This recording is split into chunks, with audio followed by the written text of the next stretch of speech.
is free beer. Feel the beer. That would be a wonderful slogan. Anyone here for Scott Walker for president? I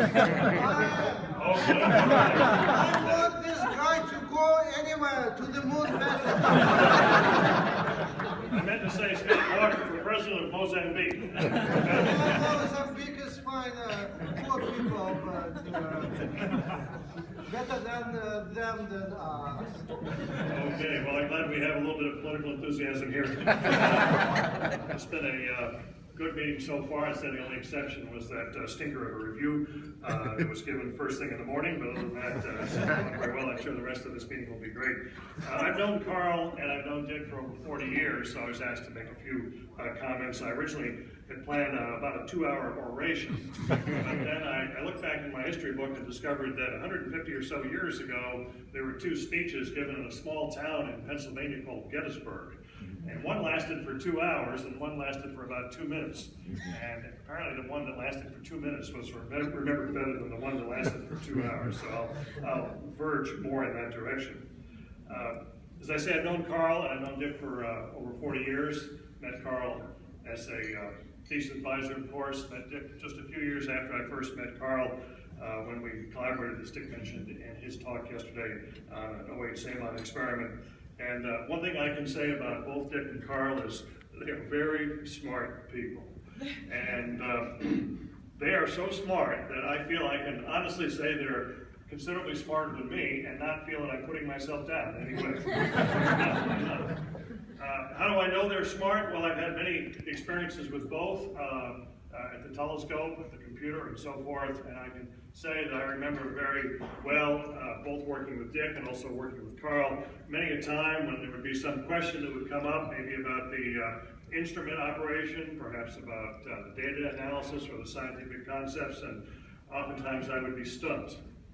And either Dick or Carl would come up with an answer. And oftentimes those answers were wrong. And when the first answer was wrong, the first solution was wrong, they would come up with another one, and another one, and another one, and eventually they would come up with the right answer, not me, but they would.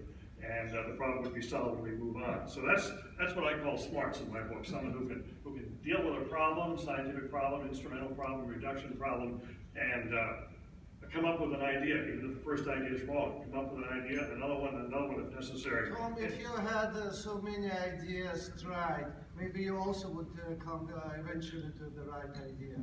Well, that's possible. That's possible. I sometimes came up with some ideas myself.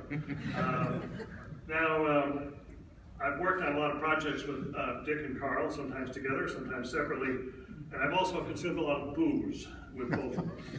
Again, sometimes separately, sometimes together. I remember the early days with Carl at Hat Creek, it was Jack Daniels, and we consumed quite a bit of Jack Daniels. So I have to say, both working and drinking with Carl and also with Dick, it was all business up until a point was reached where we could realistically stop and have a drink. Well, usually it was. I remember, as I say, that Jack Daniels at Hat Creek, and later on in Arecibo, we would often drink a brand of rum called Barrilito. And I remember one night chatting with Carl after a long day's work, and somehow the topic of politics came up, and I made the mistake of mentioning to Carl that I read the British news magazine called The Economist. And Carl looked at me and said, "You right-wing asshole." It turns out that the approved British news magazine is The Guardian.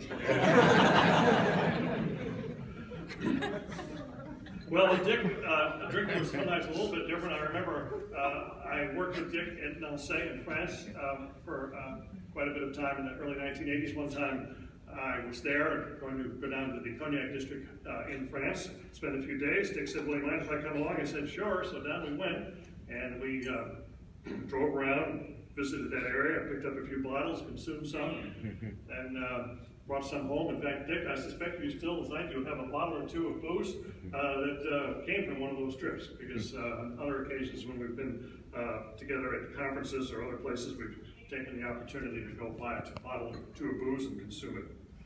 In any case, as I was thinking about this conference, and Tim asked me to make a few remarks, I realized that this conference gives me an opportunity that I would otherwise not have had, and that is an opportunity to publicly thank both Carl and Dick for all they've taught me and for all of their support and all of the influence that they've had on my career. So to Dick and to Carl, thank you so much for your ideas. Thanks for your support, and thanks for your friendship over all these years. Thank you very much.